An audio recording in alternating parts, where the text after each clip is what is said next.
welcome back to Football As We See It. This is Floydy with Seaside, Geordie, Nick Coyle, and joining us today is Ryan Zico Black. The legend himself. I know. How's it going? You okay? Yeah, all good. Cheers. All good. Yeah, good. So just before you start, obviously I've been in this my third podcast. This is your third podcast with us now. So getting straight under the table, yeah, that's it. Now you have to put my name under the bottom. But he asked me, do I know anyone famous for a podcast? I said the only famous person I know is the legend himself, Ryan Zico Black. So Ryan, just want to tell us a little bit about what's going on now. Yeah, so I'm back living in Guernsey, which is closer to France than it is England, so Channel Islands. So I'm here. I've been back about 14 years now, and last year I started my own football academy called Zico Football Coaching. So that was a dream of mine to be back in football full time. Obviously, from playing, this is like the second best thing I could be doing, which is still involved in football every day.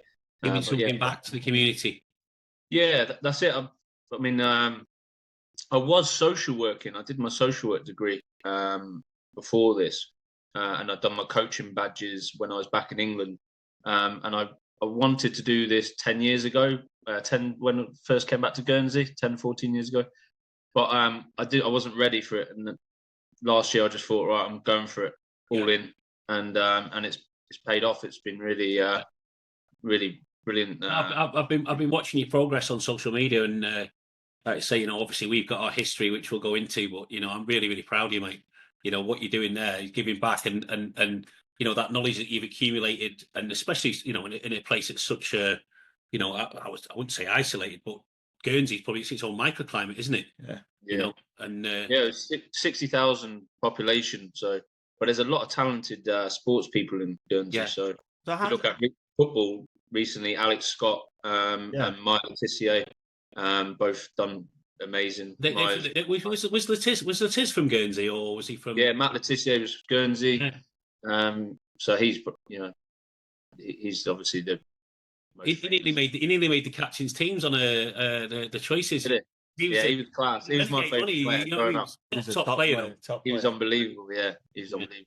So Ryan, with the academy, you've got all the talent now coming through, and how is that being dispersed around into the English clubs and things like that? How does it actually work? What's the system of it? So it's quite a challenge because of the distance. When they put the rules in that you couldn't sign for a club an hour away or an hour and a half away, right? It's meant that Channel Islanders really penalised still. So like a young player could be like, brilliant, could be next Ronaldo, but couldn't sign for a club unless the whole family moved to England. That's strange restrictions, though, isn't it? It's really odd, that. Yeah. That's a strange. It needs to be challenged, really. Is it in place? I don't know how. Pardon? Is it still implemented that right now? It's still in place. Yeah. So you can go. Players have gone away, and they will be going away in terms of if they've got family in England, they could train with teams while they're there, but they can't actually sign for any club until they're 16. Right.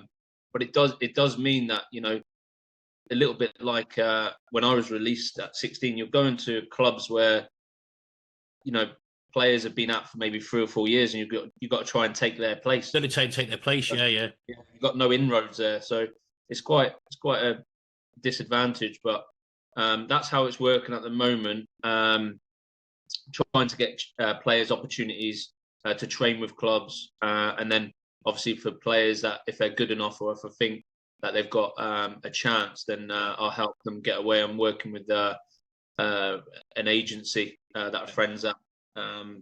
And I was just going to say that.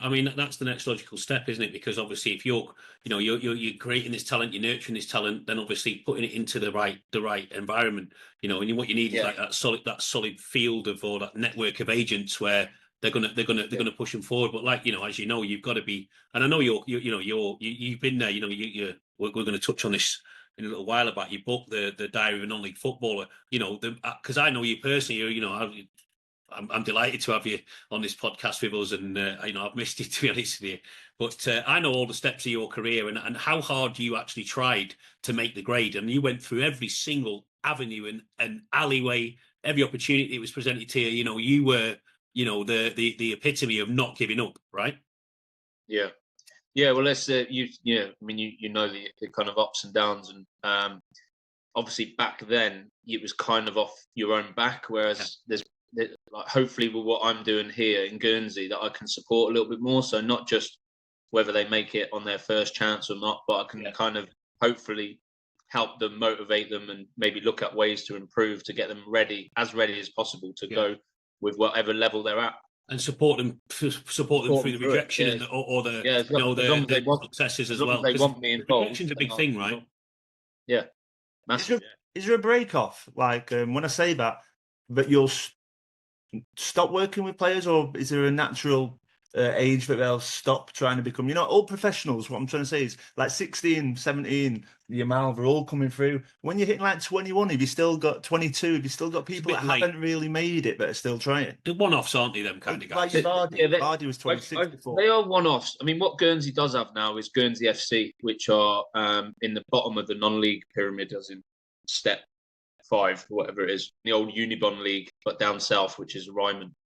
So that does give players a sort of second chance if they're like 20, 21, 22. If they're tearing up trees, then they will get seen. There's scouts everywhere. Yeah, the back door, isn't it? It is. It's a second chance. So I wouldn't say it's a first chance for me personally. I would go down. I would be trying to get a pro club and be training full time and being in England.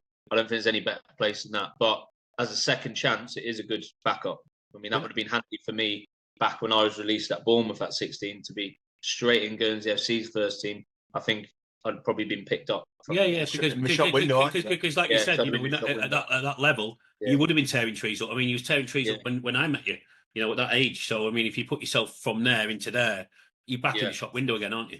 You're back in it. And that's what Alex did. So Alex Scott was interesting because he got released. He got released from Southampton, released from Bournemouth. And then Bournemouth ended up paying about 18 million to have him back. Yeah. But he came back here, played Guernsey FC, and then got picked up by Bristol City. There's a really strong link, Bristol City and Guernsey FC. The chairman of Bristol lives here. So right. Well, that's all you need. And like you say, if you've got that breeding ground for talent there, it's a pool of resource that you tap into. Because again, I know obviously knowing you, how passionate that the Channel Islanders are about football. It's massive, isn't it? Yeah, it's massive. It's huge. So there are players that, like you say, make it a little bit later, but I think Guernsey is a very comfortable place for the majority. Obviously, there's families that will struggle here, and there's rich and poverty and middle class and everything else. But generally, you can get in a bit of a comfort zone here. There's quite low unemployment and stuff. So once you get that, a little bit like to a lesser extent, Blackpool was deadly for that, wasn't it? In terms of night. Start getting. You mean to tell me you've been out in a nightclub in Blackpool? I'm not sure about that. But that's another podcast. Yeah. All of a sudden, that's another podcast. Friday night. Well, we had a few outings, didn't we, back in the day? Yeah, we did. Yeah. Right. So let's move then. So from your coaching, but then since retirement, you decided to become an author in the middle of that. Writing your own autobiography, as Nick touched on. How did that come about then? And well, I mean, I was obviously playing football. I had a lot of spare time, so I used to like reading. I read a lot of autobiographies, and they were all success stories. A little bit like, I guess, what you're thinking about, podcasts. There's different sides to the story, isn't it? It's not everyone that wants to be a footballer or starts out makes it as a top footballer, international, earning like millions of pounds. And that was a lot of autobiographies I read, and I was like, well, I think there's a market for something else. So I had this idea. I just started writing, just diary. I always quite liked, because I was living away from home, I always wrote in a diary. Because I was on my own quite a bit, like obviously when everyone went back home at weekends and whatnot. Sometimes I'd go with the lads, sometimes I didn't. Well, with me a few times, if I remember rightly. Yeah. I just found it useful. So I used to write down loads of stuff like what I was training, what I was eating, those kind of things. Cool. And so I just started writing the book, and then I tried to get it published. I ended up self-publishing, typed it all out myself, done everything. And then must have took you a while. Oh, man. Took me a while. It was funny as well though, because I was living at a farm at the time, and I'd be in the garden sunbathing, top off, cup of tea, writing and all that, and they'd be up at the crack of dawn grafting, and they must be thinking, who is this guy? But yeah, I was quite proud because I didn't really I struggled at school and all that, and I completely dismissed education at the time, like when I was younger. So to write a book was pretty good, and it did okay, to be honest. Did okay. It was never I was never going to retire off it. But what's it called? What's the title? Zico, an autobiography of a non-league footballer. So yeah, it was up to that point and where my journey from being from Guernsey, trying to make it, having lots of setbacks, then having some success, and then making mistakes and trying again, and all the ups and downs that come with it. I believe there's a passage about me in this book, is there not? There is, mate. I've not read it yet. Your dad sent it out to me. I still haven't received it. Yeah, it was just the Morecambe days, wasn't it? I don't know if you want to go in there now, but just such a good time, such big characters in there, like yourself, and just the buzz that I had during that period. Like, there's no better time that I had in my whole career than that. Just for sheer drive, determination, and football enjoy. I mean, I'll just touch on that with you there. You know, when I look back, you know, for my, I would say some of my happiest footballing memories were there. You know, when we started in the youth team there, and obviously you and I, we grew into the reserves, and then you went into Northern Ireland, and I went to England, and we both got the pro contract together.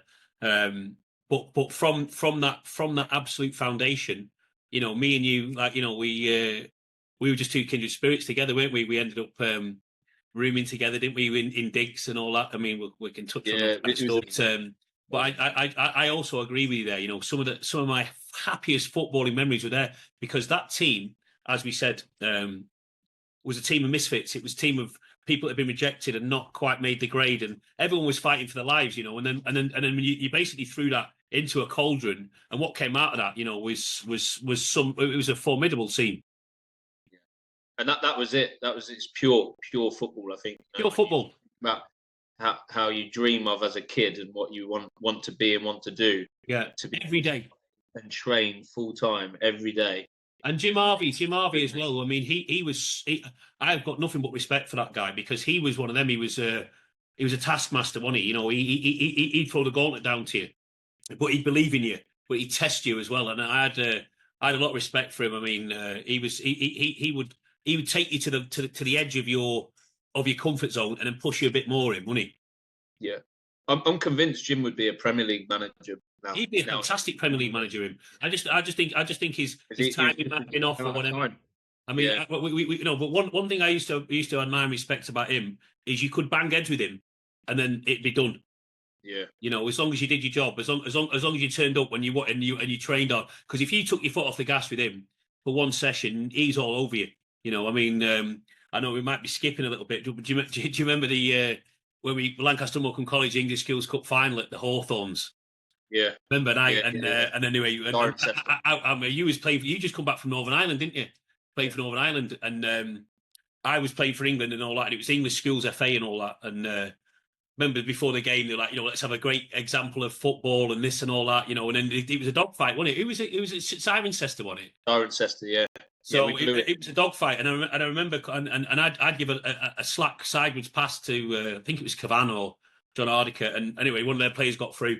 Sat in the dressing room at half time. Jim Harvey told me, he said, "You're England captain. You're a joke. You're an embarrassment." He saw me in the arsehole. He left me for dead, didn't he? So I've got up, and obviously I was raring to go. I thought I'll prove you wrong because he knew how to push my buttons. He knew how to pull my triggers. He was good at that. Very good at that. Psychological side of it, brilliant. Oh, absolutely, yeah. So I remember we came out, and I think one of their players flew into Dave Perks. Dave Perks had a great career, didn't he? Yeah, he did. He did really well. But I mean, when he played with us, he was just a little left back, wasn't he? He was a good, talented. But I mean, he ended up playing centre midfield for Barnsley and all that. I never had him down as a centre midfielder. Perks. Yeah. But he was a good player. But anyway, someone slid into him, and then I've ran over and bowled this guy over, and this other guy's gone up to hit me, and he's missed. He's hit the ref. The ref's gone on his arse, and then all of a sudden all hell's broke loose, and they've just just pulled the red card, so I got sent off. And to be fair, Jim Harvey, when I went in, he said, you know, at the end he said, "Oh, that was the captain sending off." You know what I mean? He wasn't even mad at me. To be fair, but yeah, that was that. I'm just sidetracking it. Keep on track. Come on, Forsy. It's hard with you, all right? Yeah, no, it is. Where's your book available? Like for people, like so you say, it's old. It was Author House. I went authorhouse.co.uk. I went with. It's available on Amazon as well. Is it? Yeah. Is it available on any digital platforms? Yeah, on digital. I think. Yeah, all the main ones it's on. All the digital platforms. Right. Audible? Is it on Audible? Yeah, I think it is Audible. Yeah. Cool. All right. Okay. So, right. Well, let's get it started then. Let's roll back the years then, and let us know. So, obviously, you grew up in Guernsey playing football. And 11 years old, you went to Southampton. I understand. Was that your first? Yeah. Was that the first major team? The first big step? Yeah, that was the first big step, and I was quite young going over. So I used to go over like in the school holidays. My dad had a connection with, obviously Matt Letitia was here. Yeah, I coached him for a little bit, and he also lived in Southampton. My mum did she did her nursing training in Southampton. So my dad was friendly with like Chris Nicol and a few people from there. So he managed to get me over for like a trial, and I did really well. I was there back and forth for a couple of years. I used to train in like the gym there, and I felt really confident when I was there. But one of the scouts left and went to Bournemouth, right. And he's sort of convinced us to kind of go there. It'd be a quicker way into the first team and all that kind of stuff. So I ended up signing schoolboy forms with Bournemouth at 14. That's what it was called then. It's all academy now, isn't it? But signed schoolboys there at 14 till 16. Okay, and then it's a YTS at 16. YTS at 16, yeah, and I did really well at Bournemouth. I was scoring goals for fun right up until my last kind of period where I went over, and I went over and trained with the under-18s, and I had a terrible. It was like I never kicked the ball before, honestly. And that was the key bit of I'd had a blooming ear infection, and I should have. I was so keen to go over and cement this YTS. Yeah, that just went anyway, and I was still on all the stuff, and the coach there down sluggish. It affects everything. Your ears. Sluggish. My balance was well off. I remember doing a run, and I was nearly in tears because I couldn't even do the run. Yeah. It was one of them. It was one of them where if you don't do it in a certain time, you have to do it again. Yeah. And I was keeping everyone back by not getting the run. Yeah. And these are seven. You can imagine what 17-year-old lads. But I it's giving me loads. So I was like, I can confirm what he's saying, because when we used to play, one thing about him, he had a magic touch. This lad, he was because what was I? I wasn't the best footballer, but I used to go look for him, give him the ball, because he'd do something with it. Yeah, he was magic. So he was a super talented player. His touch. What was your boots of choice? Remember, was you specialities? Puma Kings, Woody, Umbro Speciales, and Asics Testimonials. Yeah. Classics. Yeah. So that you went to with Predators, didn't you? Yeah, and the Predators, like Predators. Yeah. So that was a bit of a kind of like, it's one of those things like wasn't meant to be, but it was. It must have been checking and like bringing you down to. I think it's going up and up and up and up, and next minute it's like you're not having the YTS. Yeah, well, my trajectory at the time was like up. I was thinking big time things. I wasn't thinking small time at all in my head. And I was kind of, my actions on the pitch were like, showing that. Yeah. Up until that point, and then it was just like, completely devastation. Yeah, devastation. I was 16 then. I didn't know what to do. First time you ever felt rejection, Ryan? That. Yeah, complete rejection. It doesn't sit well with you, does it? When you convince the planet to be a footballer, it doesn't sit well with you, does it? Well, I'd gone from you're really good, you're so good, you're going to be a pro footballer, you're going to be this, you're going to be that, to you're not good enough. You're not good enough. Yeah. It's a very bitter pill to swallow, but it's how you take that pill and what you do with it, isn't it? Yeah. Imagine. Yeah. So I was back playing local football then. I got into the senior team where I was local football, so at like 15 and a half. I was an August birthday, so I was a bit young. And then youngest in the year, kind of. Yeah, youngest in the year. And then it was just a case of writing to loads of teams. So I went on trial to Reading, and I did really well there. I was close to a contract, but it was out of me and another guy who's their captain, or was the Leeds captain, had just been released from there, or something or other. But he was quite strong, so it was out of me and him for a contract, and he decided to accept Reading above some other team. So I didn't get a contract there. Then I went to Exeter City. Yeah, I was going to say Exeter. I always remember you talking about Exeter. Yeah, well, I didn't hear anything back, so I presume that I didn't get a contract.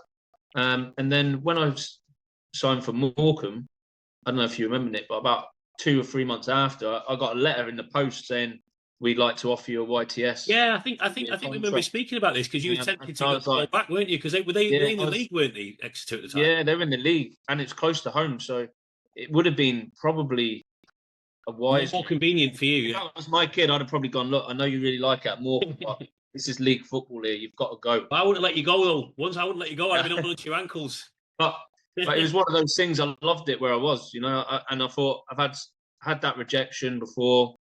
Didn't like it. Wanted somewhere where I could be wanted, and I felt wanted. So I didn't really want to leave from there. And I loved the manager. The coach was brilliant, Jim. So yeah. So I turned that down. I went to Plymouth on trial. I was training with their 18s. They were dead keen. I got injured on the first day. I was basically with a physio for 6 weeks and then went home. So in reality, it was your destiny to play with me at Morecambe, wasn't it? Really? Yeah. forget the Premier League and millions of pounds. Playing with Nick Boyle. The Ryman's not. What was our league even called? I can't remember. I don't know what it was called. We scalped it though, didn't we? Yeah, we did. Yeah. So going. So I mean, there's more to this story with him. I mean, this guy, the getting called Zico. I mean, his dad, obviously, Big Desi. I mean, he's got a lot. Your dad played as well, didn't he? He's got a lot to. He's got a lot to say. Desi, if you're watching, my respect to you. Love you dearly. Calling your son Zico. I mean, there's a shadow. It's a big shadow. Yeah, well, I mean, it was a pressure with the name because obviously I was aware of him, and I used to watch a lot of Brazilian football. Like my dad, would have right into football, and your dad. Yeah, videos of him. It was all old school stuff, really, that I used to watch. So I used to know them players more than what I'd know any of the English players, But yeah, so I got quite a bit of publicity from that, like from a young age. So over here in Guernsey, and then throughout my career, it kind of proved quite a nice thing to have. Especially like when you say with your trajectory as well being so high, so you were good talent and holding that name. Then, like you say, it's gonna. Then when you're moving around the English clubs and that, it's gonna start. But this is it. Around. It did spike some interest, definitely. It did help me. But obviously you got to do that. You've got to do make the right moves at the right times and everything else, which I definitely didn't. But it definitely helped throughout my career, and it was quite nice. I like the name. And even now, with my academy called Zico Football Coaching Academy, it's quite that's how I call you anyway, still to this day. Yeah. So I've always been called that. Yeah, and the story of me going out to meet him as well, don't you? Yeah, we've been playing over there and stuff. So that was big. Well, I basically had a phone call when I was back playing for Guernsey FC here, and I had a phone call out of the blue from Globo Sport, which is like Sky Sports in Brazil. Yeah, saying that they're coming over to the UK and they want to come and visit Guernsey. They heard that I was named after him, heard it, they've seen it with the book, and wanted to interview me. So I thought it was like one of the old teammates taking and, sure enough, they came over and spent 3 days filming. Really? Yeah. How old were you this time? I was about 30, 34, 35. Oh, okay. I played till quite late. And at the end of it, Zico had invited me to go out and play with him in his one of his charity games. So it's Zico's friends versus the rest of the world. Wow! And this is at the Maracana, wasn't it? It was at the Maracana, yeah. How many was there? So it was about 70,000. Wow, that's unreal. And then end up coming on and scoring. You scored, didn't you? Yeah. Scored, yeah. What else would you do? Huh? What else would you do? You did what you were good at. Yeah. Little 1-2 and then that must have been the buzz on that was unreal high. Yeah. I was so good. So that was kind of your like for me when we did one of the other podcasts about playing at Wembley, like the Maracana, with Zico playing Zico's, that must have just been out of this world. It was out of this world, but I think you touched on it about dreaming, and dreams. And when you dream things a lot, it's surprising, what happens, what manifests. Manifesting, yeah. Can I ask you a lot in sport now, isn't it? What do they call it? Like when you were playing at Maracana, obviously it's amazing. It must have been out of this world, the feeling. But when you were there, you were on the pitch. Did it feel like you were in the Maracana? Or did you feel like you were just on a pitch to play football? Did you only realise it was like the Maracana when the ball went out of play and you sort of absorbed it? No, it did, because I was on the bench as well, so I could feel. I was like, blimmin' heck, what the hell am I doing here? This is like all ex-legends of the game and stuff. I was just like, what? This is completely like you're in a movie, eh? So it's like, it was crazy feeling. But then when I came on, I was just like, right, in my head, I was like self-talking, like, just a game. It's the game. You do your focus. You channel it, don't you? It's just a pitch, isn't it? You're just there to do a job, aren't you? Trying to relax, enjoy, don't let it pass you by. All those sort of things, and then luckily I got into just zoning in. I was able to zone in. Well, talk us through your goal then. How was the finish? So it's so I picked the ball up just past the halfway line, and then played a pass, and then thought I'd just keep going. So played the pass in, and then got it in, and then just thought I'm gonna hit it. So I just hit it, caught it, sweet. And it went in off a post. Nice. So anyway, back to ground zero. Let's go back to the Morecambe days, because obviously well, he's not at Morecambe yet. It's not, and then he's just been injured. No, he's not. No, he's still all right. Okay. I'm just eager to get. No, he's not. You're not far away. So when you've just left playing, I'm not far off. Yeah. So then one of my best mate from Guernsey, Scott Bradford, he was at Preston North End. He was a YTS. He was a top player. YTS at Preston, and he was doing his final year because I think he broke his leg in his second year. And the way they kind of give you a little bit extra to see how you get on. If you're a good player, he will, won't he? Yeah, absolutely. He was good. So he stayed on, and I was out. I didn't have anything. So I'd finished school, and he said, "Well, why don't you come over here and just try and get a Scotty Bradford." Yeah, so Scotty, yeah. God rest his soul, by the way. What a lad he was. Yeah, he was top man. He was well, I'll tell you how good he was. Listen to how we're speaking about him, and he's not. Yeah. You know what I mean? That's the mark of quality, is what people say about you when you're not there. You know what I mean? And that guy was top of the pops for me. Yeah, he was. So his family moved from Guernsey to Thornton Cleveleys in Blackpool. Yeah, that's right. So I moved over, and that's when, as I said to you before, I was there going on just ringing around clubs. So I went to Preston on trial, and I was there for about 6 weeks. And at the end, the youth team coach said to me, I'll never forget it, he pulled me in his office, he said, look, because I played in a Guernsey jersey match, like Star Trophy, and I scored a hat-trick and got man of the match. And the coach there wanted to, a scout there from Leeds wanted me to go up to Leeds. So that's where I was going to go after Preston. And the coach said to me at Preston, he said, so look, I don't know how to say this to you, but you've basically got 2 left feet. He said, I won't forget about Leeds. Yeah. What was this guy's name? Let's name it. What's his name? McDougall, yeah. Because there's a few people need name and shaming along the journey. But listen, you've got to be grateful for these people, because when the ones who say they tell you you're not good enough, you either listen to it, or you say, listen, I'll show you that I am. Exactly, and I did appreciate that afterwards, because I think in fairness to him, he's probably just trying to. That was his views. He probably was just trying to be straight with me and not, you know what I mean. But it was one of them. Well, you remembered it. You remembered it. I did remember it. You think I'll prove you wrong, right? And I played against Preston a few times and did all right. They're not our favourite. So anyway, I didn't get taken on from Preston, let's say. And then I was a bit kind of like, where do I go next? And there was a lad. My dad is obviously from Northern Ireland, Derek Spence. Derek Spence. I used to play Derek Spence when I was a kid in Blackpool. Greenland. Spanker. Yeah, with Derek. We'll get to Spanker, won't we? Derek is obviously well known, isn't he? And top in Blackpool and stuff.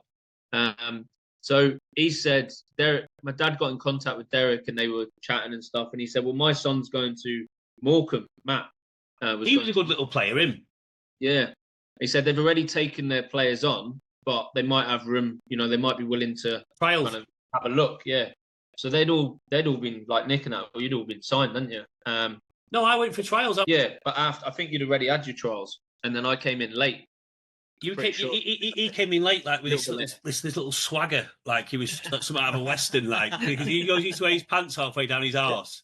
But you just say he just come in with his little swagger, and honestly, I'll never forget him. I'll never forget this guy. Honestly, there's a special place in my heart for you. Go on, sorry to keep interrupting you, but he's taking me down memory lane. This.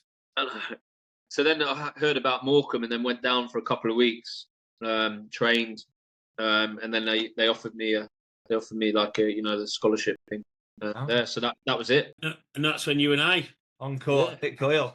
In between that, I did spend a bit of time at Squires Gate. Squires Gate, yeah. Yeah. Squires Gate with Golden Fell. That was crazy. That was crazy there, because even at Squires Gate with the counties, there was still loads of players that had been released from clubs going. Yeah. But you could get 50 quid a game for them. You know what I mean? Loads. But I always remember the manager, Squires Gate, because after Morecambe, ended up going there. But he put me on loan there actually. Jim Harvey sent me to loan to Squires Gate, and I think I was on 70 quid a game or something. And but that Gordon Fell, I mean, Gordon Fell, yeah. But he used to watch Match of the Day and think he was Alan Hansen. Yeah. So anyway, we'll start with when we first moved into the digs. Me and you. Remember, was he sharing a room, or was we all have our own room? Yeah. What was the guy called? Who we had the digs on? Dan, wasn't it? Dan. And the first thing that pops into my head was his mangy dog. Right, because we'd go there for breakfast and his little mangy dog would be trotting about, and we'd be like, but that's booting it away, wouldn't we? Well, there was a massive house, wasn't it? And then, we were in there. There's about what? It's questionable, Stan. I'm not sure if it's the right platform for this, but he used to give his massages out and all that. I never had one. Did you? No, I didn't have one. I'm pretty sure I didn't have one. Yeah, I was. No, you're all right. I played chess. I played quite a bit of chess there, but yeah. You're all right. But anyway, so we was we left, weren't we? You were out on Morecambe Prom, weren't we? Yeah, it was funny. It was hilarious. How many visitors? Yeah, that's because Crum was in there. When Danny Crum was in there.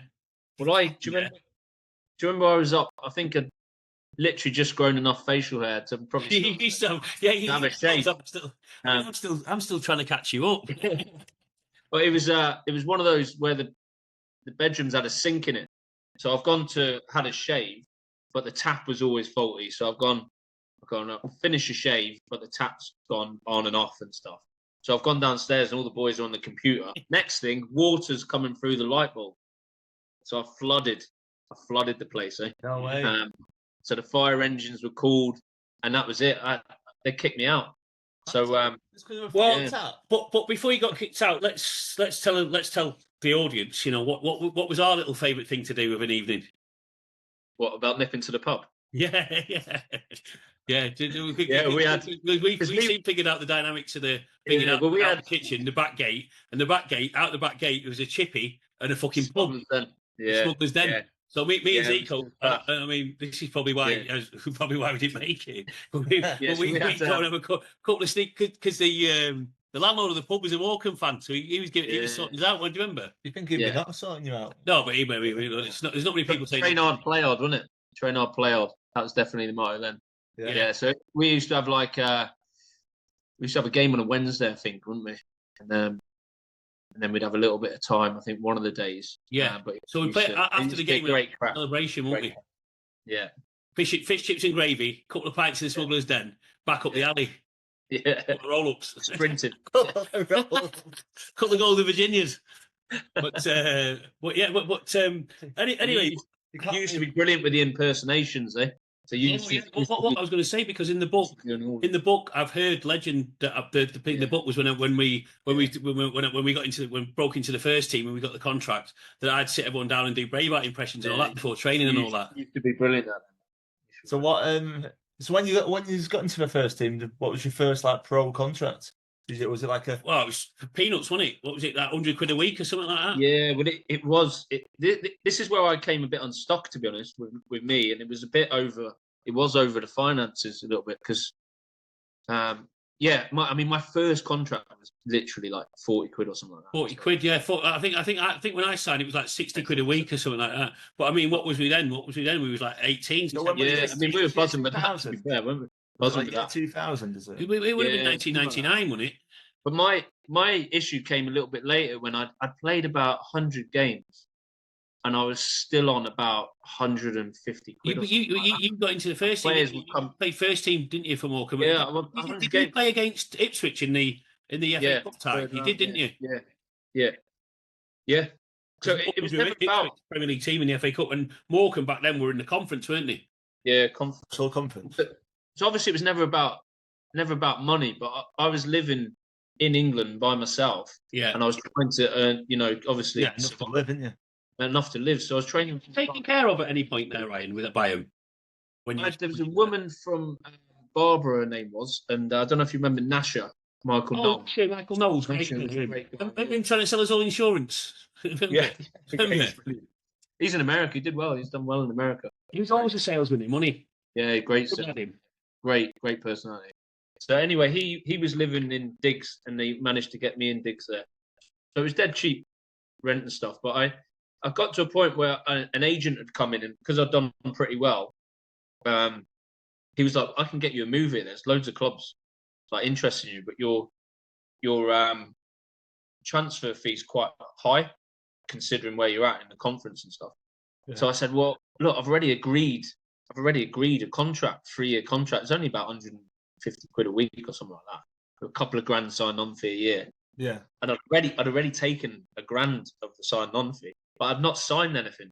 So the agent said, "Well, don't worry, you just tell him no, don't sign it, because I've got you a move here, Cambridge and a couple of others." So I was like, "Okay then." So I agreed to this agent. Then I went in and told Jim that the following day. I said, "Look, Jim, I've got an agent and he's got me a move." I thought he was going to knock me out. Literally went, "Not everything I've done for you and all that." No. And his son was an agent as well, and his son was sound, Steve. And I said I didn't really want to go, but for whatever reason, I didn't sign up with Steve. Some of the others had. And he said, "I've offered you to help you and give you advice and been there for you, like treated you like a son." And to be fair, he did. And I've gone sort of a bit of a knife to him, really. Yeah. By going with this agent, thinking but knives are thrown equally. I mean, Yeah, well, it's a cutthroat business, Ryan, isn't it? It was cutthroat. But then what I did, when you make a move like that, you've got to stick with it, haven't you? Yeah. You've gone with the agent, you go with the agent. Yeah. But instead, what I did is backtracked. He's out way. Left the agent. And then begged him for another contract. Agreed this crap contract on a year.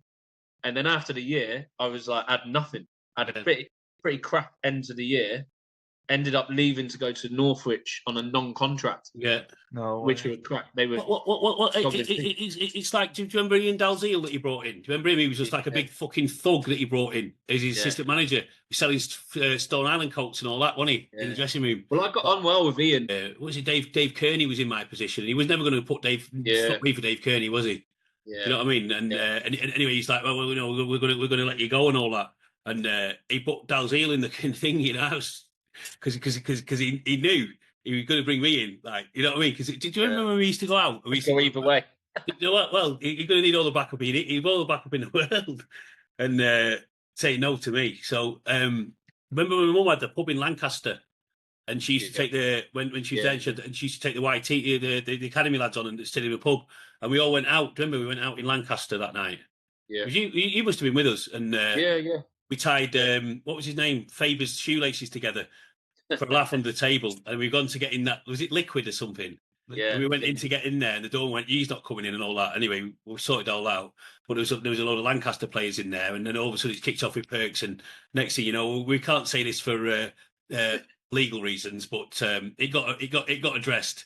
And next thing you know, I'm getting frog marched out the bar, and then a couple of days later, Jim Harvey he's dragged me into the manager's office at training. He says, "Was you out on the town the other night?" And I was like, I had to jog my memory. I was like, "Yeah, I think I might have been." Yeah. He said, well, these lads are not messing about. I said, well, I was like, well, I'm not hard to find. They know where I train. Do you know what I mean? Do you know what I mean? So it was a bit like that. But one of the things I wanted to ask you, how was it playing football with me? And then I'll ask you to sit and you can ask me the same question because I'll tell you. Yeah, well, I mean, you were solid at the back, so it was, and a leader. So it got me kind of going before games. I knew that you wouldn't have any nonsense. You're a winner, so you felt confident playing with you that you're going to win games and that you're going to go through brick walls for each other, really. And it's not going to be any other way than that. So your leadership qualities were brilliant, and that made me as a more skillful player. I wasn't like a hard player or anything. Just made me kind of really want to play and express myself because I was able to do that. She was solid at the back. But I think you brought the team together as well. So it was very, everyone had their own strengths, but we all knew each other's strengths and kind of respected that. Yeah. Before you jump on, just with you saying him solid at the back and like a real captain and you can have your trust because, I mean, you have to have your trust going forward. Obviously, I only played Sunday League, but when you're playing as a forward, you know the people behind you and you know if you've got trust in them. And we went on winning leagues going up through that. But what I want to ask is, so you're coaching now and with your academy, it seems like when we're talking about captains the other day, it seems like there's such a lack of that type of person available, or is it the way people are? The game's evolved, but do you see the people with them attributes? Even very few and far between, and at the moment, like in my academy, are sort of even to the point of like the 14-year-olds, 15-year-olds just talking to each other, communicating on the pitch. There's real quiet, there's a lack of leadership qualities, but actually at sort of year 3, year 4, you see more leadership qualities in the really young ones than you do in the old ones. So they're talking, they're calling for the ball. They don't care what you think. They don't care how you're going to take it. One thing I always used to love from you, like you was never shy of expressing your emotion. It was open. It was an open platform when we played. And thank you for that lovely compliment. But that security that a good captain provides for the team, and like you say, that open communication, talking, and if I never passed you the ball when you needed it or you didn't get the ball, you'd be furious about it, and you'd be snappy about it. And people, but I think a good manager harnesses that as well. Encourages that. We spoke about the captains thing and all that, but I think we had a team full of leaders. In our own, remember when we played? I mean, there was a lot of individual leaders in there. Communication has to be something to do with like phones and all that now. Because I was going to say because there has to be something. Because you wouldn't have that back then, would you? Like everything, like you see it, and I've seen it even like with the senior teams and stuff. People don't have to ring their coach or speak to their coach and tell them why they can't make training or anything. They can just message, Yeah, people message. I think you're onto something. I think you're onto something there. Something. But when I sorry, Ryan. When we jog our memories back about the greatest times of our footballing lives, we was all on it all the time. It was an open, and it was competitive, but we would play against each other and we'd fall out with each other, it'd be done after the end of the session. But it was that drive, that willingness to win, and how competitive it was just for a training session, and that's it. Like with you hear it all the time, don't you? Trainers, you play, have that attitude. You don't just let a goal in training. You want to. Well, the manager's watching you. He's watching you train. Can to stop that goal, even in training. Yeah, he's watching you train, and and it's like I mean, obviously, different things. But I heard a story about I can't remember who it was. I think it was Sturridge was talking about when he was training against Van Dijk and having to beat Van Dijk every session in training made him a better player, or that kind of dynamic. Jim Harvey used to break it up. He was brilliant at that. He was brilliant, like you said. He would have made a great Premier League manager. I'm sure of it. but you had the dog in you, and I had the dog in me, and there's a few others that had the dog in them, and that is the driving force to success. That's something you can't teach as well, and I think it's hard. It's hard to, yeah. It is kind of in you. It's a bit innate, isn't it? In you, that fight, that fire in the belly. Yeah, and you had that in abundance, and we've not touched on that, but talk us through how you ended up getting into the Northern Ireland and getting your Northern Ireland cap, because I remember how much it meant to us both at that level. Yeah. I mean, the same. Like, you've done unbelievable with getting with your England and your captain. That, but yeah, with the Northern Ireland, I had Jim Harvey was becoming part of the setup there with Northern. And I think it was a bit to do with Derek Spence as well. So we got a trial at Lilleshall. Northern Ireland's like Wales and Scotland, I imagine, as well. Just kind of like trying to look for who is eligible, and they might have some gems that they not missed or whatever.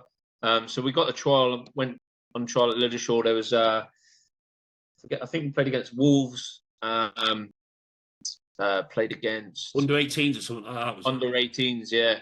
Another couple of other top teams, like Premier League teams. And I came on. I think we played 3 games, and I think I scored a goal in each of the games. I wasn't expecting to do as well as what I did. But absolutely, one of those things, when you're on the pressure. But he fell into place, you see. He fell into place for you. Timing, mindset. Everything fell into place. And also, can I just add to this? The amount of training that we were doing, because we was playing nearly three matches a week at that point, weren't we? We was playing for the reserves, playing for the youth team, playing for the Lancaster Morecambe College. So we were playing 3 games a week at that point, weren't we? Yeah, and everything was coming together, like confidence, full-time training. So I was the only player outside of me and Matt. The only player. I don't know if Matt actually trained that. He might have, but we were the only ones outside of the football league. Like, they're all at top clubs. Right. So then I was on, but I didn't actually get into the next squad. I was on standby, and then I did get into the next squad, which was Ukraine away, and I trained with that squad and went and played in the under-18s in Kiev at Dynamo Kiev's ground, which was unbelievable. It was like proper historic stadium. You're going into the Lions Den, aren't you, there as well? It's not for children, that kind of environment, is it? Yeah, so I got my chance there, and then I came on, and this is the little bits of when it happens for you or it doesn't at the right times. Yeah. So I came on, in my first touch, the ball just fell to me in the 6-yard box, and I've hit it. No way. It's kind of gone over the line, but the guys cleared it on the line, and the ref's not giving it, and we were like 1-0. So that would have been an opportunity. Northern Ireland scoring a goal, and then the guy in the next instant, the guys cleared the ball, and I've cleaned him out. Nearly got sent off. Loads of little things like that where it's just not at the right time, Yeah. But anyway, that didn't stop my Northern Ireland. I went on to play about 3 or 4 times there for the 18 and the 21s. You've got your Northern Ireland caps. Yeah, I got my. There's a clap for that, by the way. Respect, brother. Cheers, mate. Well, I actually against Germany, I had a really good game. I did everything but score there, and I remember the keeper was at West Brom, and he said to me, "You'll be with us this season. Like, they're West Brom are well keen on you." And I actually remember Jim pulling me in and saying, "Look, West Brom are dead keen on you, but they want you to train with them. They want you to go down and train with them first. What do you think?" And I said, because of the background I had with that rejection. You're wary of it. Yeah, wary of it. I was like, well, if they want to sign me, they'll sign me. Just on that subject there. So a little bit of regret there, man. A little bit of regret. We're not going for it, right? Yeah. Not that I've dwelled on it loads, but again, if I was a younger player, if I was advising a younger player, I'd say, look, back yourself, get yourself down there, show them what you can do. Yeah, you can always go back to more. I'm just going to ask you that. What if you could give your say your younger self or any young people watching this that are going through the same channels that we the rejection and not giving up, what advice would you give them? To always believe in yourself and don't listen to the self-doubt. So I believed I could play Premier League football up until about 16. and then I believed I could play lower league football. Yeah. Up until I was, and then I believed I could maybe go. Am I good enough? Yeah. I think once you gotta believe fully, haven't you?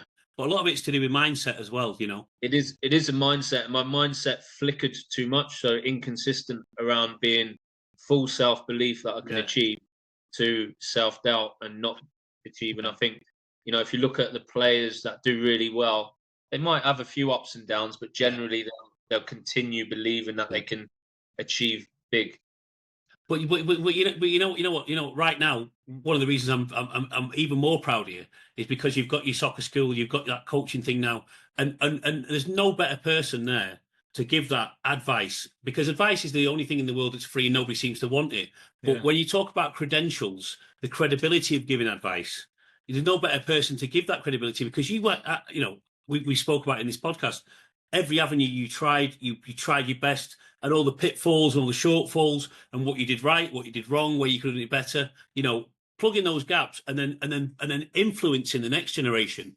I think that's a magical gift to give, and I for one, I'm unbelievably proud of you, really. Yeah, isn't it? Yeah, well, it is a privilege, and I think I'm a good place to give that advice as well, especially to young footballers. I also played in different countries as well, like Spain, Australia, Irish Premier League, so I can kind of give a little bit of the full range.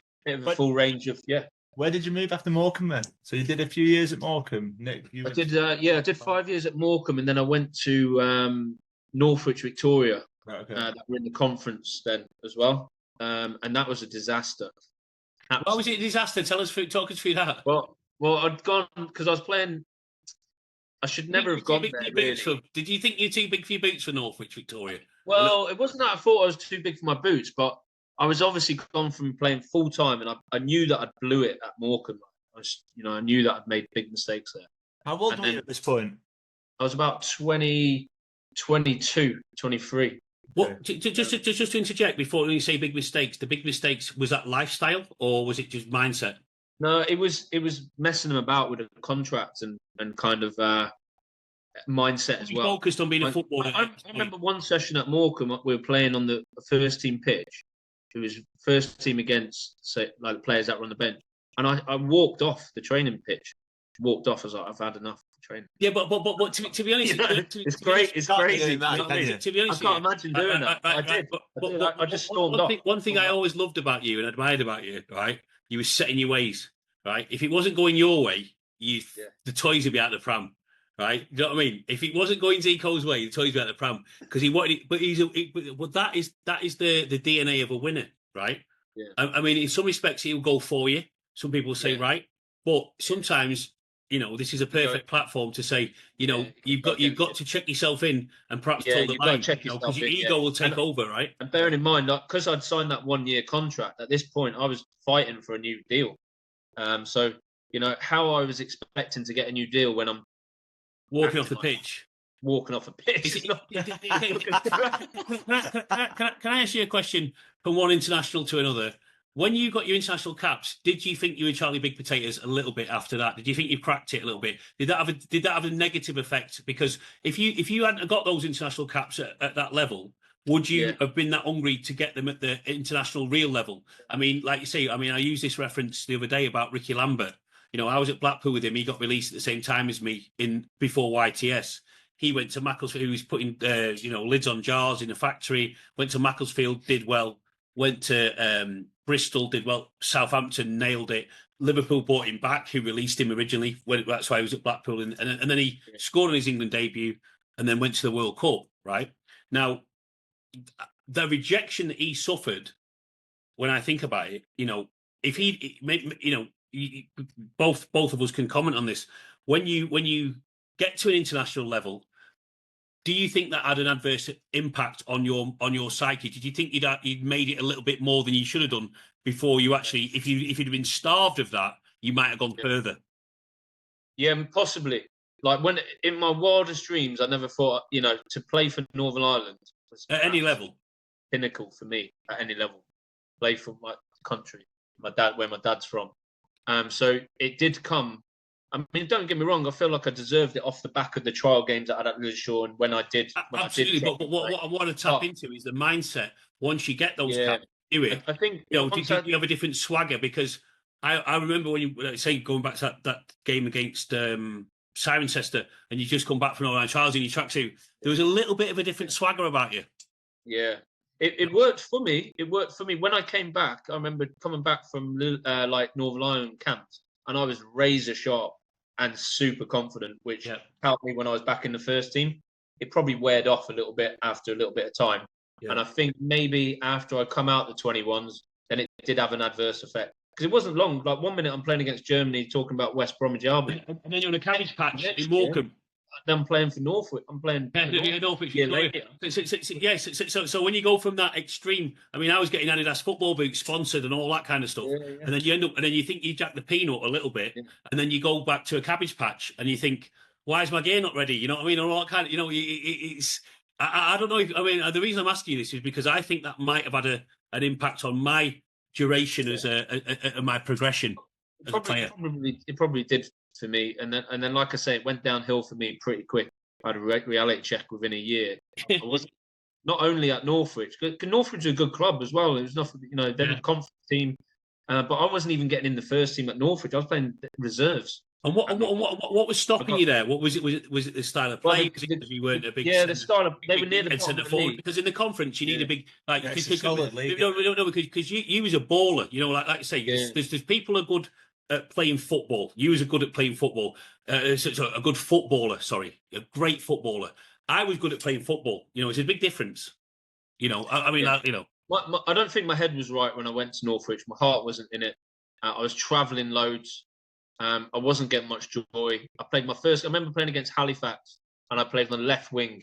And the guy who brought me in, he was a decent guy, but I was just like, what the hell am I doing? I was it's like playing wing back basically. We're defending the whole game. That's you. You're number 10, aren't you? You're number 10. You were dynamo. Yeah, and then I got dragged after about 65, and that was it. I was in the reserves then. Then he left. We had about 3 different managers. So that's what happened. Obviously, talking quite openly here. Few pints to drown your sorrows in the meantime, I did like a drink too much, to be honest. Probably, I did probably burn it. My nutrition was pretty poor as well, but nothing crazy with the pints. Just like on the weekends. But I think I was expecting maybe things just to happen, rather than making them happen. So the driving force initially was you, and then when you get to a certain level, you think that you have this expectation where that's going to carry you, and I totally relate to that because I think you take your foot off the gas a little bit, and I think with if you'd have been starved from that, then who knows? Because like I say, I was back in Guernsey after that. I'd ready to quit basically. So that's what I'm saying. So I've gone from like doing really well to then literally within a year and a bit back in Guernsey, no club, nothing. Then what happened next? Then how long were you back home for? I wasn't back home a while, and then I had a phone call from Jim Harvey, who he went to. Where did he go in? Jim was still at Morecambe, but so back at home, and then I was like pretty down in the dumps. Like, I think I was working at Specsavers. Specsavers started in Guernsey. So did you bump into anyone in Specsavers? Everyone. Surprising. So we had had a phone call off Jim, and one of his ex clubs in the Irish Premier League, Glenavon, were looking for a striker. He said, "What do you think?" So I was like, "Yeah, I'm up for it." So I literally got a flight to Belfast, and I was playing for Glenavon for a season in the Irish Premier League. How was it? Brilliant. All the games are sort of like highlights. It was quite big.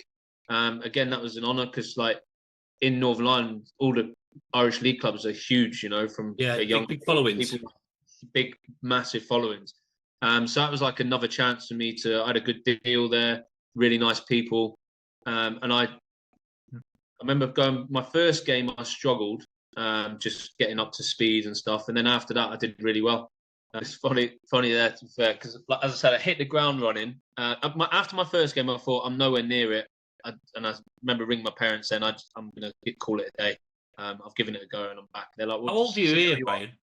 23, 24. Were you about calling it a day at 23, 24? Yeah. I was literally, my confidence. Fall out of love with the game or something? Fell out of love with it. My confidence was shot. I was just like, what am I doing? Chasing clubs. I bet that does. I was chasing clubs. I was in turmoil, really. When I think about it, I was all over the shop, not knowing what to do. But anyway, I was stuck at it with Glenavon, and then I scored in my second game, and then I went on and I won back in the game. Player of the month. My confidence, I was loving it. I was flying back and forth to England as well, so it's really good crack meeting a few of the other boys that were flying in from Scotland and England.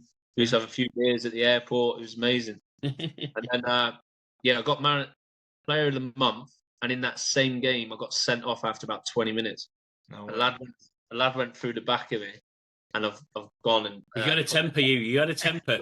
Always remember your temper. It was one of your greatest strengths and your greatest weaknesses. Yeah. You know, at the same time. So anyway, I reacted there. I got a big ban. So I went back to Guernsey for a bit, and Glenavon. I did go back near the end of the season. Glenavon ended up getting relegated, and they offered me back to Division 1. But I was like, blimmin' it. Didn't really fancy doing Division 1 there in Ireland. It was hard enough in the Prem. You kicked lumps at, is it? Because you didn't want to get lumps kicked out. Tough going. Talking about the game's gone soft. People like it was definitely not soft back then. After that, I was without a club again. I had a couple of offers to go Lancaster, train back at Morecambe. The enemy. Yeah, the enemy. Yeah. Well, the Conference North had just started, so it was getting a bit better league than what it was. It was a Unibond Prem, and then it was the Conference North had started. So I ended up training there. Nearly went to Barrow, but signed 2 years at Lancaster. And so, Giant Axe, yeah. And then I had a really good first year. I was back to being as hungry as what I was when I was 16 again. Did anyone ever come like when you mentioned about the West Brom? Did no other? It passed then. Did no one ever come back in? Did you never? Passed, yeah, it passed. I don't know whether reputational. Like obviously, I'd gone to then Northwich. Didn't do that. What age are you at Lancaster here, Ryan? Well, Lancaster about 24, 25. It's one of them ages where if you're not already cracking it, then that's your level kind of thing, isn't it? It is. I had one chance after that, and that was at Kettering. So Gaza signed me there. When How was it working with Gaza? Did you meet him? Yeah. So I was his first signing. They bought me for about 10 grand or something. That's a story in itself. What was your cut out of 10 grand?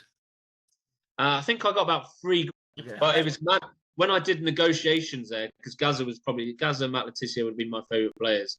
And again, that came out of the blue. I remember watching Sky Sports and Gaza was on Kettering. There's a big thing about him going there. And I was saying to my dad, imagine if Kettering came in. And then about 2 days later, Kettering came in. So please talk us through that, because this is something I don't know about this. Yeah. So what like I said, in the conference, I had a good season. I scored about 24 goals. Player of the year, players player, all that. Supporters player at Lancaster. I was flying that year. And then the following year is when Gaza took over, and they were looking for sort of trying to pick the best players in that league. And not saying I was, but I was definitely up there with the best. The stats were talking, don't they? So. Yeah, stats were talking. Yeah. So Kettering came in. Lancaster were going skint, so they were quite happy to get a few quid, get me off the wage bill and all that. Where's Kettering? Which part of the country is that? Is near Northampton. Yeah. But you know, our boots will travel. Yeah, yeah. So I've gone down there with a girlfriend that I was with at the time, and she was from Lancaster. And they put us up in like a 5-star hotel. All swanks. Paying everything, yeah. It's like, no way. Yeah. So I got in to negotiate, and they're like, well, what do you want? And I'm like, well, I don't know what I want. What have you got? Yeah, what have you got, sort of thing. So I said, one of the big things I want is a full-time contract. I don't want to be 36 weeks. I want 52 weeks. So, yeah, that's fine. How many years? 3 years? I was like, all right, okay.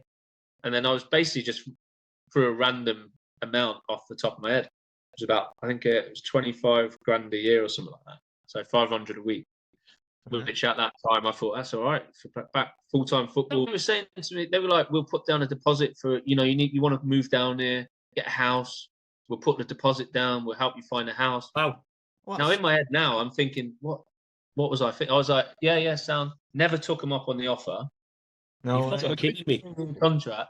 Went down there. I was traveling back and forth instead of moving and committing to it. I was like half committed, half. So your head wasn't in the your head wasn't in the job. Wasn't in it. Head wasn't in it. Go meet him, trying to keep relationship going. That was in. Traveling 3 hours there to train, 3 hours back, 3 times a week. All the money I was getting, I was paying on petrol. So biggest highs, biggest lows. Any regrets? Any non-regrets?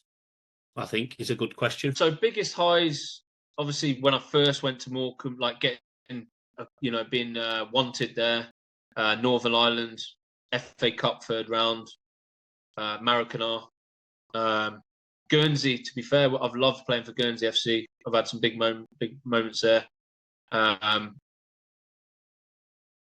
Biggest lows, I guess when I've been like leaving Morecambe.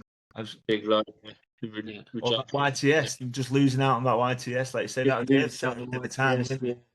It's a sequence of rejection, but like you say, when you, I think Morecambe with us was very, very close to our hearts, wasn't it? It was very close, yeah. And I don't think when you come up for the youth and being where we were and what we give to what we thought of the club and what we give and what we got back as well.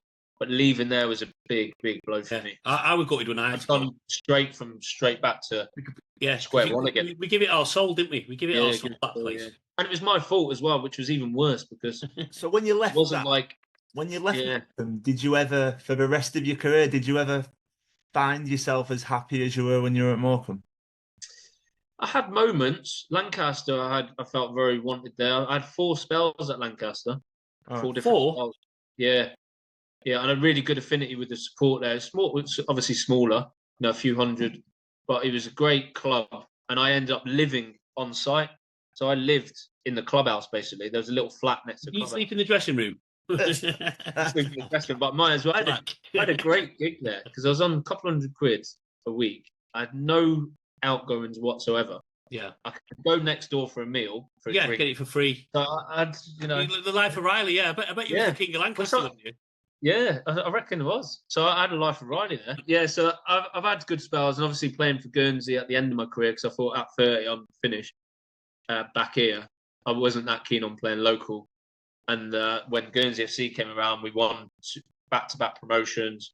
Back in playing semi-professionally, played a couple hundred games there. So I had some good moments, and all my family could see me play, which they didn't really get to do. I spent a long time away from my parents and family. Yeah, to be honest, you did from a young age. 16, I left. So it's a big courageous step as well. But like you say, you had the courage to take that step. But we always had that backing. You always had that belief from your family, didn't you? And you're very close to your family. Yeah, I did, and that's helped me with everything. Yeah. They've never been one to say, "Oh, you can't do it," or be realistic, or say words. They believe. Then the next chapter is what you're doing now.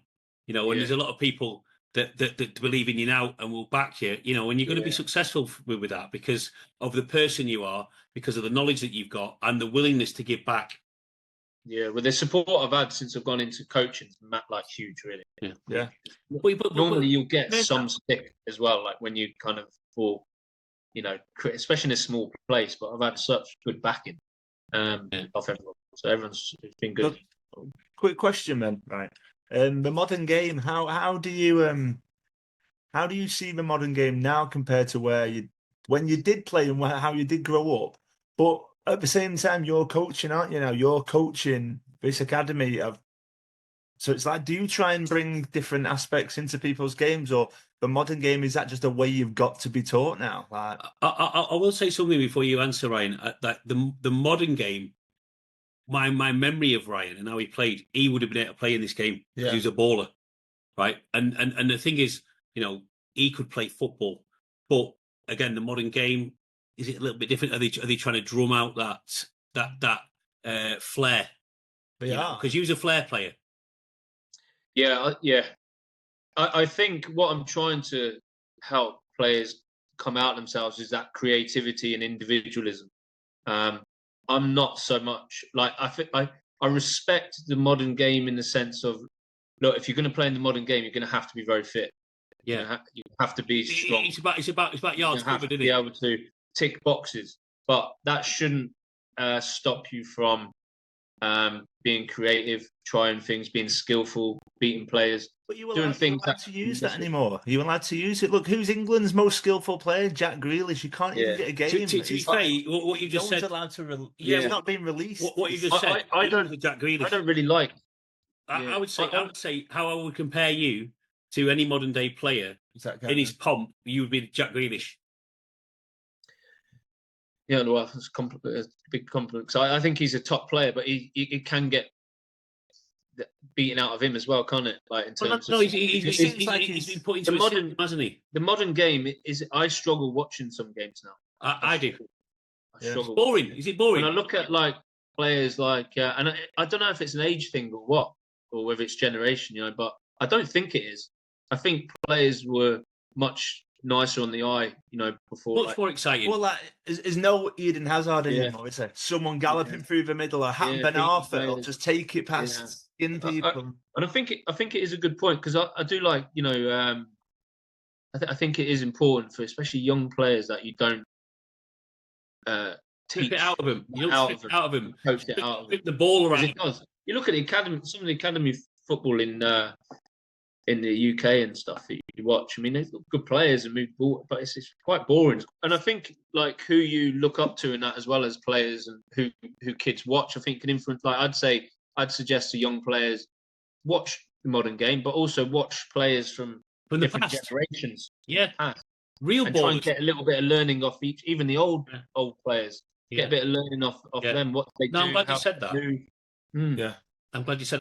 What kind of centre half would you put me with? So like sort of John Terry, that mould of leadership and not caring what anyone, how he, just a sheer leader. I think those type of centre backs. Tony Adams, solid, but you can play as well. You passed out. You knew your limits, though. You're not going to be doing things stupid. But you could ping a ball and that as well. I could ping a ball. Could I? Could ping a ball back in the day. You know who I used to get compared to? I got called. I was a white polo one chop. A white polo one chop. Quality. Well, I think we found a new name for this fucking podcast. What it's called. The Englishman, the Irishman, and the White Polo One Shop. Which was the teams that you played for then? I was at Blackpool Rangers most of the time, and he's a football lover. This lad, he's a student of the game. So part of the thing they do in the podcast is they analyse games every week. Him and his friend Jebby, and they're right on it. They analyse the games, and a couple of podcasts back, thing he's asked me to speak about when I was in England, and then he said who would be a good guest for the future moving forward for the podcast. And I said, I know the best person on the planet, Ryan Zico Black, because your story is absolutely unbelievable. Do you know what I mean? And obviously getting you on here and talking about the story. But again, the one of the main purposes of what we're going to achieve on the podcast is, are we talking about this? Are we talking about that? Or are we trying to, if any young people are listening, the next generation, can they absorb and understand the pitfalls of it takes? And there's a lot of pitfalls. Ego gets in the way. Early success can get in the way. Deflection of being a partying, drinking, whatever can get in the way. No, cool. I like what you're doing. So back to it, I was about White Polo One Shop. The reason why I asked, because Blackpool's Saturday and Sunday League was huge, wasn't it? Oh yeah, the Sunday League. I started. Scott used to love playing all those leagues. Because you were good at that level. Running rings on. I started with the Blackpool Rangers team. We came from the open age. My cousin played for them, and we had a manager. And so I'd played for a few different teams. And then I started in Division 3 with them. And we won Division 3. Then we went into Division 2. We won that. We never lost a game. Then we got to Division 1. Won that. No, we finished second in that, but got promoted. And then we won the Premiership in our first season. So we beat Quilligans on the last game of the season at their pitch. Quilligans, I remember them, yeah. Yeah. It was a hell of a ride. And it was, like you say, the Sunday League at that time, them years. Yeah. Anyone in Blackpool will tell you. There'd been loads of semi-pros playing in that as well, eh? Loads of counties playing, loads of semi-pro, like pros playing in that, I would think as well. Yeah, it was good players. It was good players Yeah, in good that. players, I was just Yeah. I wasn't a great footballer, but I was an instinctive striker. Like sometimes I'd just get the ball, I could score goals. I've seen how much of an instinctive striker he is in the bar. He can strike in the bar. But I will say this. You was the best player I played with. Cheers, mate. Appreciate that. You can reciprocate the honour anytime you like. Yes, you are definitely the best player I played with, Corn. You say he was the best captain. Best No, captain. best captain. Was I the best captain? And I've had some good captains, but you were the best captain. Well, I always say what has longevity. You still call me Skip. Exactly, mate. Exactly. Enough said. Enough said. Top man. You're a top man. Well, listen, I think we've had a good discussion here. I think we've covered a lot of things. Yeah. We've got right into the bootstraps. So obviously, Pete's going to look into this one, but you know, what a pleasure it's been to speak to you. And I'm still finding things out about your story now as well.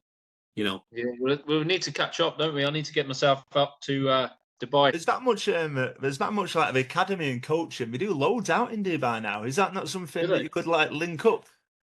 Yeah, I'd like to. Like when we're chatting about the football, I was had limitations on my career. With coaching, I don't want to have any limitations on what I can achieve, both here in Guernsey, but also further afield. So, you've got to be good coaching in here, the right? sun.